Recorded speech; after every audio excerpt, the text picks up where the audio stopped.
La légende du trésor de la Roche-Chauffée, Ille-et-Vilaine, une aventure mystique et envoûtante. En Bretagne, les mégalithes, dolmens et menhirs sont des témoins silencieux des époques anciennes et mystérieuses. Parmi ces monuments qui intriguent et fascinent, la Roche-Chauffée, située dans la commune d'Essé, en Ille-et-Vilaine, est l'un des plus célèbres et impressionnants dolmens de la région. Ce site mégalithique grandiose est au cœur d'une légende captivante, celle du trésor de la Roche-Chauffée, une histoire où se mêlent magie, fées, et un trésor caché sous ses pierres ancestrales, jalousement gardé par les créatures du petit peuple. La Roche-Chauffée est un dolmen long d'environ 19,5 mètres, constitué de 41 pierres massives formant une allée couverte impressionnante. Sa structure évoque des constructions qui remontent à la préhistoire, plus précisément au néolithique, environ 3500 ans avant notre ère. Le monument est tellement immense et mystérieux qu'il a nourri l'imagination des populations locales pendant des siècles. Les paysans bretons voyaient dans ces pierres gigantesques un lieu d'apparition des fées et un portail vers d'autres mondes. Le site tire son nom des fées légendaires censées avoir bâti cet édifice en une nuit. Les habitants de la région racontaient que ces créatures magiques avaient amassé des trésors sous ces pierres gigantesques, enfouissant des richesses immenses dont le secret est jalousement gardé.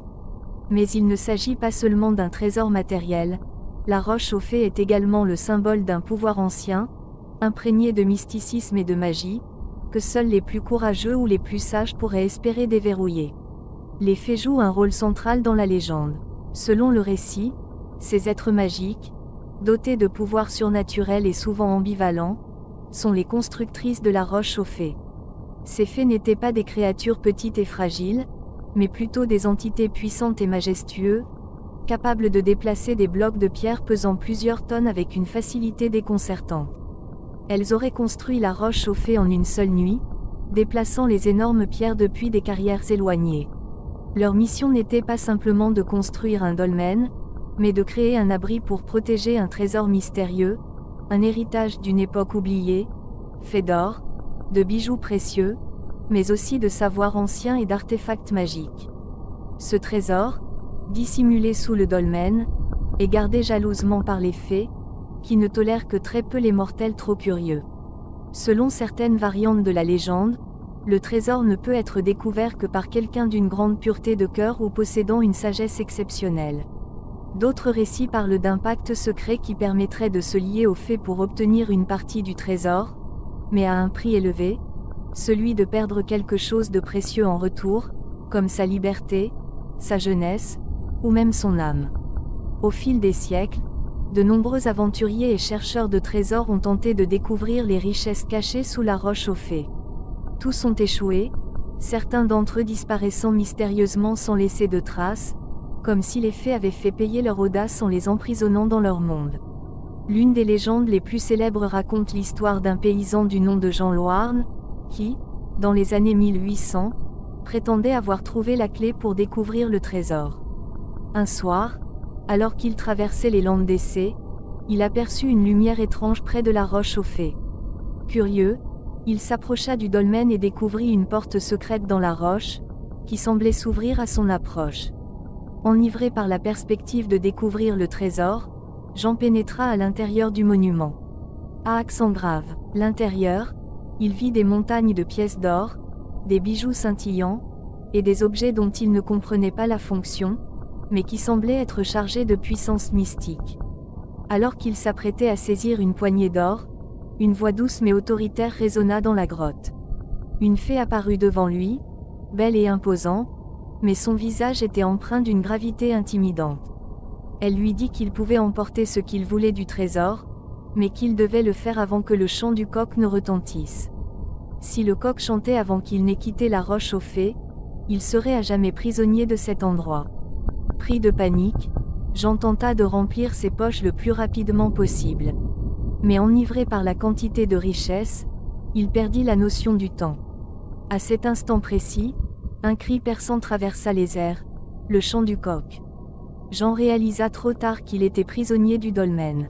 Les portes de la Roche-Chauffée se refermèrent sur lui, et il ne fut plus jamais revu.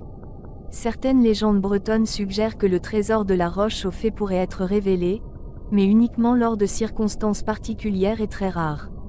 D'après les récits des anciens, il existerait des nuits où les fées deviennent vulnérables et où le trésor pourrait être atteint. Ces nuits sont liées à des alignements célestes précis, comme les solstices d'été et d'hiver, ou lors de nuits particulièrement brumeuses où la ligne entre le monde des mortels et celui des fées est la plus floue.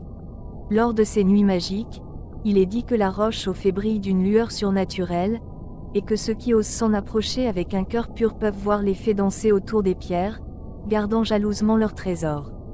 Ces moments offrent la possibilité de négocier avec elles, mais seulement si on sait répondre à leurs énigmes et faire preuve de grande humilité. Une autre condition importante, souvent mentionnée dans les récits populaires, est celle de l'équilibre parfait des pierres. On dit que si quelqu'un parvient à compter exactement le même nombre de pierres 2 fois de suite sans se tromper, la porte du trésor s'ouvrira d'elle-même. Cela semble simple, mais ceux qui ont tenté l'expérience disent que les fées brouillent l'esprit des visiteurs, rendant impossible de compter correctement.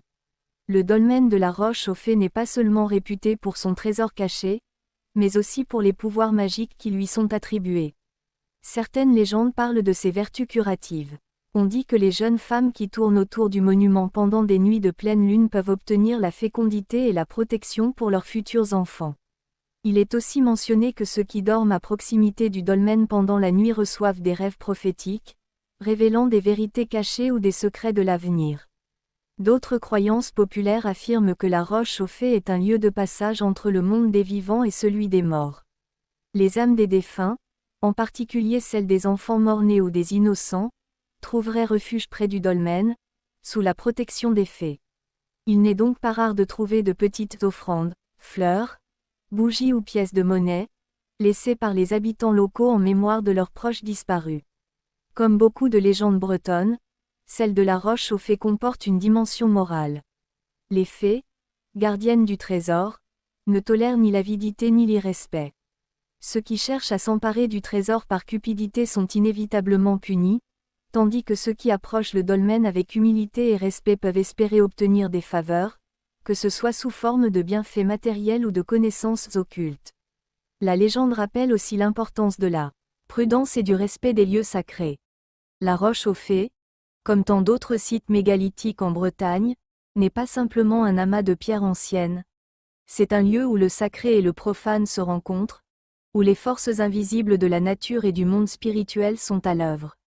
La légende enseigne aux humains à ne pas se laisser aveugler par leurs désirs matériels, mais à chercher un équilibre entre la quête de savoir et le respect des mystères du passé.